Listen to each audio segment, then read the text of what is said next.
Have you ever wondered if it's worth buying first-class train tickets in the UK? In this video, I take the GWR first-class train service from London Paddington to Exeter St David's, and I show you what it's like, show you the differences between first class and standard, and go into whether I think it is worth paying the extra money. GWR is the main train line that connects London and southwest England. It runs to places like Bristol, Exeter and Cornwall, and as I live in southwest England but travel to London frequently, I'm no stranger to GWR train. In fact, I have taken GWR first class before, but today I thought I would record my experience and give you a full review, just in case you're thinking about taking one of these trains anytime soon. Or if you're just nosy to see what first class trains look like in the UK, then that's fine too. So I've just arrived in Paddington. I've actually been on a very long train trip through Europe, and this is my last leg home, which is partly why I decided today to opt for the first class tickets, because I just want a bit of peace and quiet. I want to know I've got a seat, and yeah, I just fancied first class today. If you haven't seen my last video, which was a review of the Eurostar Standard Premium class, then do check that out. So I have an hour and a half till my train. In the UK, peak times for trains are any time before like 10:30, and when I looked earlier there was a 10:30 train showing yesterday, but today it was gone, so I booked on the 11 o'clock train and it's currently 9:30. The rates are usually about double for peak trains, so always get the off-peak trains if you can. Although I'm at the station early, I can actually go and make use of the first class lounge, so I'm going to go do that now and see what they've got to offer. I'm pretty sure they have coffee there, which after my very long train journey through Europe is needed. The first class GWR lounge at London Paddington has a selection of drinks and snacks, and it's open for pretty much the whole day, so it's a great place to come and chill out before your train. You just show them your first class ticket and you can get entrance. I am really glad that I booked the first class tickets, because the train before mine was cancelled, which was why I couldn't see it today, which means that it will be a very busy train. But first class, I should still have my seat, and it shouldn't be too busy, because yeah, I'm too tired to deal with a busy train today. I'm just holding a noodle soup in one hand, which is got to hold it a bit carefully. I'm not really maximising my first class perks because I have just bought my lunch, but I love the wasabi tom yum tofu soup that they do, and you do get food with first class, but you just don't know what it is. Didn't know if they definitely have veggie stuff, so I will accept it and I'll just take it for later, but I wanted to get this now. It was only £6, so I let myself off. I'm just waiting for the platform to be announced now. I think all is okay with this train. I think it was just an issue with the last one. Hopefully be alright. A good tip for UK trains is to look on the website realtimetrains.co.uk, and usually it tells you what platform your train will be at before it actually comes up on the boards. Sometimes it can change last minute, but it's usually right. So this website has told me that my train will be leaving from platform 1, which is just over there, so let's see if it's right. Okay, Real Time Trains has now actually told me that the platform has changed. It's now platform 2, but it's still not showing on the board, so I might walk over to platform 2 and see if the train is there, because sometimes actually you can actually even get on them early, and it does say preparing on the board now, but it doesn't say which platform to go to. So eventually the platform was called out and I made my way over to the train. So as you can see, there's quite a lot of space in first class carriages. I nabbed a seat on my own, but there's also 4 seats together with a table. There's plenty of space to store your baggage, and there are plug sockets and all of that jazz. You just generally have a bit more space in first class, although I must say these carriages were quite a lot bigger than the first class carriages I've been on before. The ones I've been on before were smaller with less seats. I got offered a free sandwich, but I wasn't really feeling it.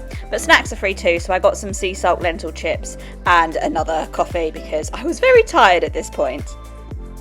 The Wi-Fi worked okay. It's never amazing on British trains, but I do think it's better in GWR first class than it is in standard class. Quick toilet check. These toilets do seem a bit bigger actually than the toilets in the other classes. So we've got a full length mirror here. We've got a toilet mirror up here. Yeah, this toilet is quite big, and I don't think there's usually a full-length mirror, so I think, yeah, we do get a little bit more space. Again, it's about as dirty as normal train toilets usually are. But at this point of the journey, we're about an hour and a half in, so.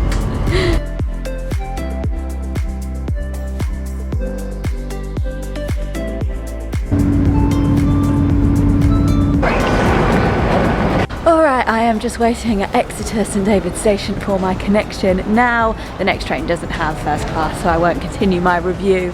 I'm glad I got that today because they basically merged 2 trains into one and the rest of the train was standing room. I felt really bad actually because there were so many people standing, but there were still spare seats in first class, and I understand people say, oh, if you've paid for, you know, it's only people who paid for first class, but if everyone who paid for first class has a seat, I'm very glad I did book that today though, because I would not have liked standing or sitting on the floor for 3 hours. That just did not sound fun after all the long train journey I've had back from Vienna.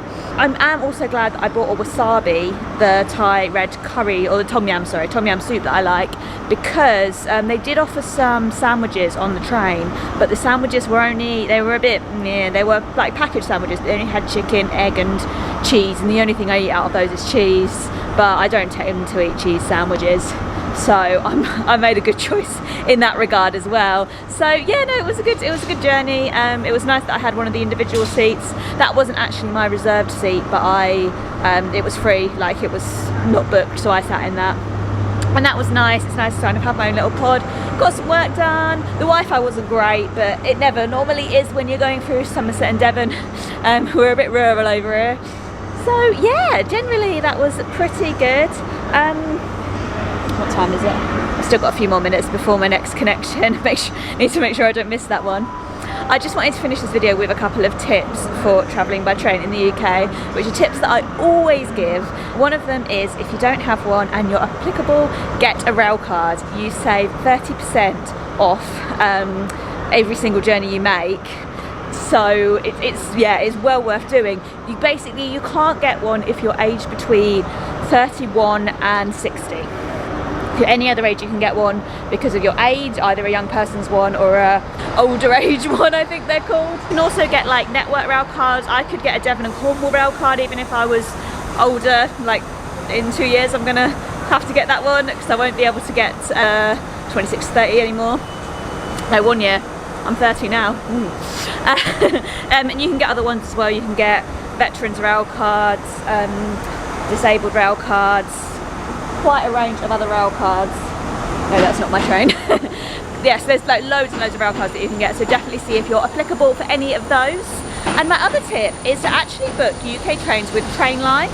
Quite often you'll find that they have cheaper rates because they do something called split save, where they split your ticket into different tickets, and by doing that you save money because you're buying like cheaper, smaller amounts. It's hard to describe, but it's all above board. You just sometimes end up with like 2 separate tickets.